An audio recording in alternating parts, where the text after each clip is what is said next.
50% of the available stock is with the consumer. So, how do they attract that consumer to come and sell them their car? A dealer can position themselves, specialize in any type of car and make money. And I think that's a better strategy than trying to cover everything.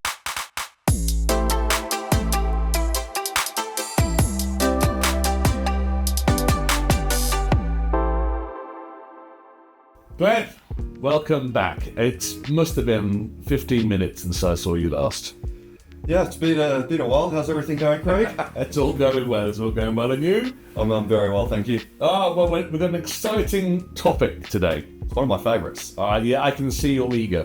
So I'm going to let you do most of the talking. But we're going to talk about how to stock smarter. How do dealers get the optimal sort of stock mix to be successful. And I'll sort of frame it because I think in this market, in the UAE, it's different to anywhere I've worked in the world.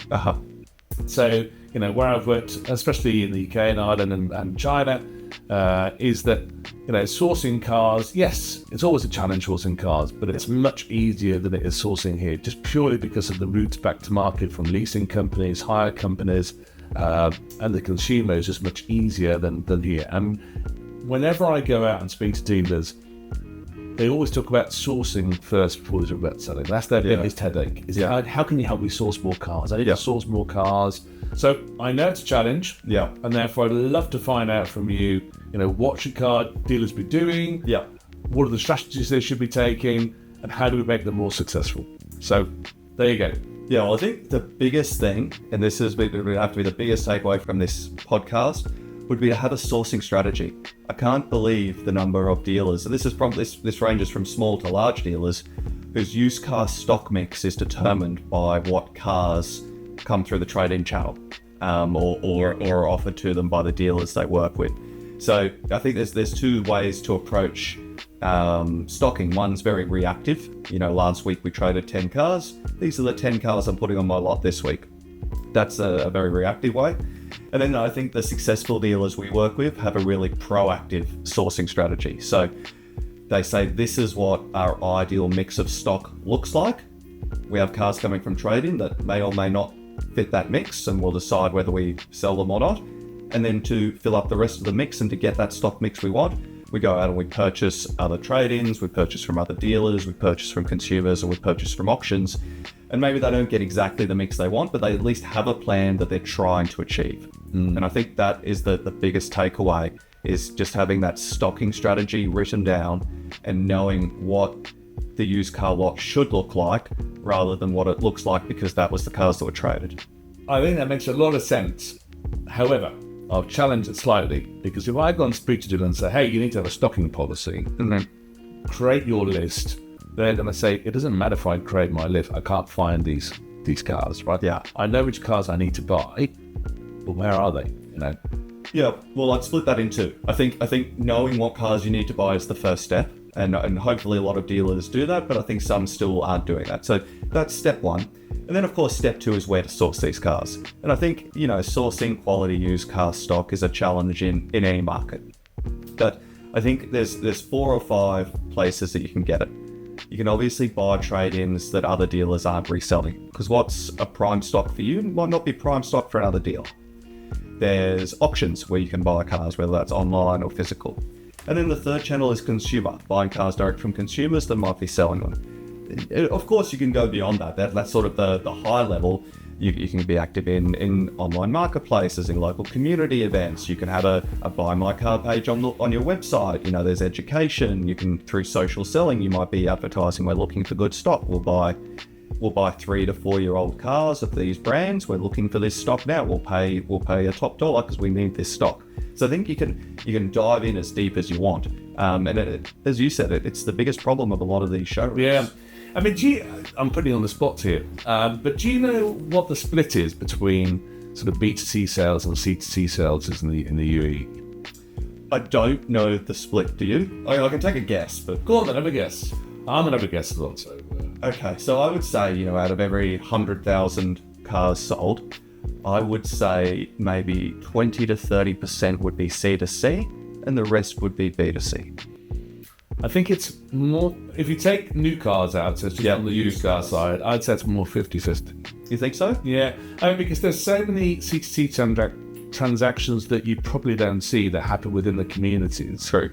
Friends, families, Facebook communities, and whatever else. True. If we just look at what we can see on marketplaces, if we can have a look and take estimates of what we think companies like Sell Any Car are doing, we kind of think that C2C market is around 50-50. That might be wrong. Okay. But that's our best guess. So I suppose if you have that frame and say it's 50-50, that shows the problem that car dealers have, because 50% of the available stock is with the consumer. So,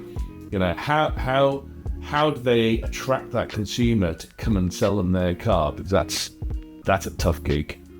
Yeah, it is, and I think there's a lot of people in the market trying to do that as well. So I think it's a super competitive place to play.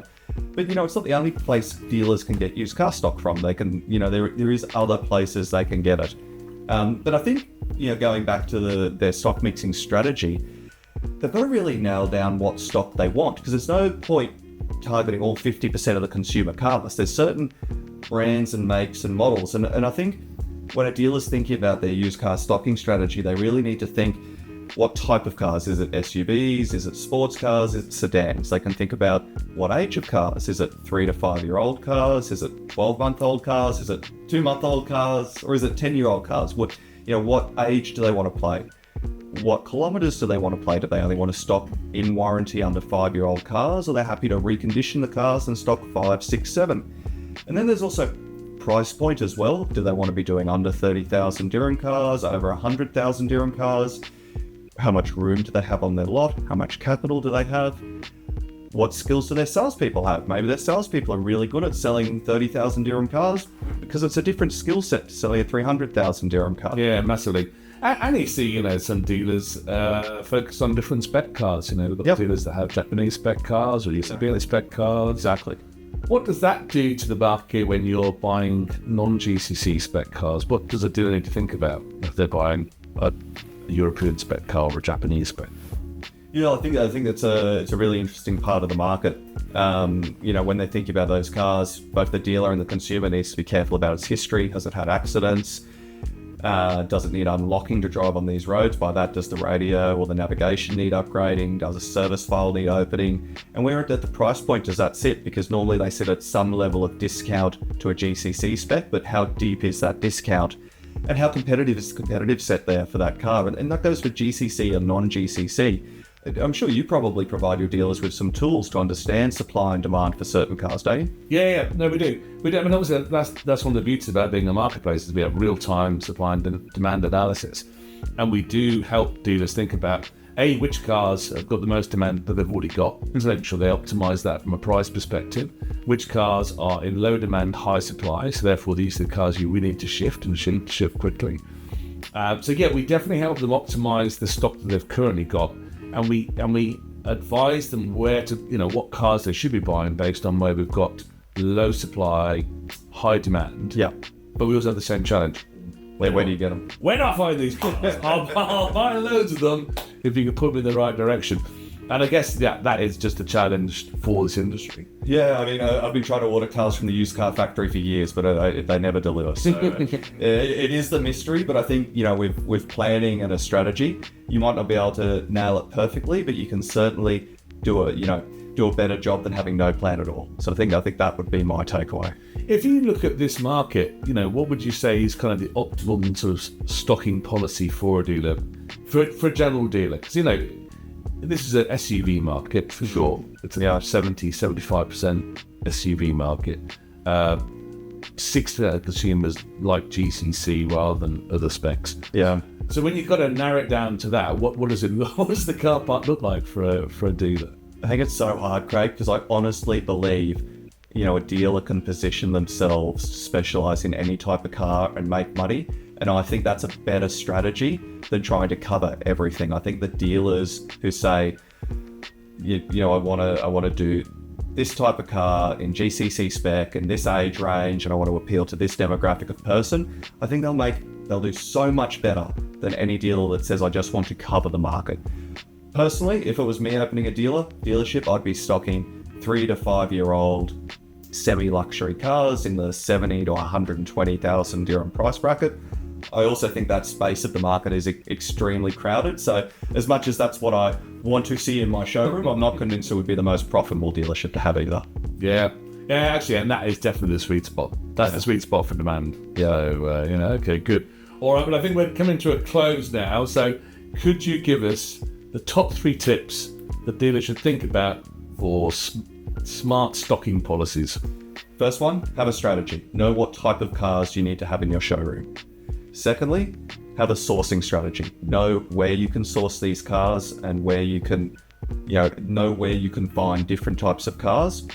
And the third one would be to invest both time, money, and people into executing on that strategy. It won't happen by accident. It needs to be an investment. But if you invest the time and money and you have a plan, you'll do 1,000 times better than a dealership that doesn't. All right, good advice. And I'll just add on to that, from a duty cars perspective, any dealer is more than welcome to talk to us about supply and demand analysis. We're very happy to share that data. Definitely use the data that's available in the marketplace to help you think about what to buy. For sure, absolutely. Sounds good to me. All right, perfect. Until the next time, see you later.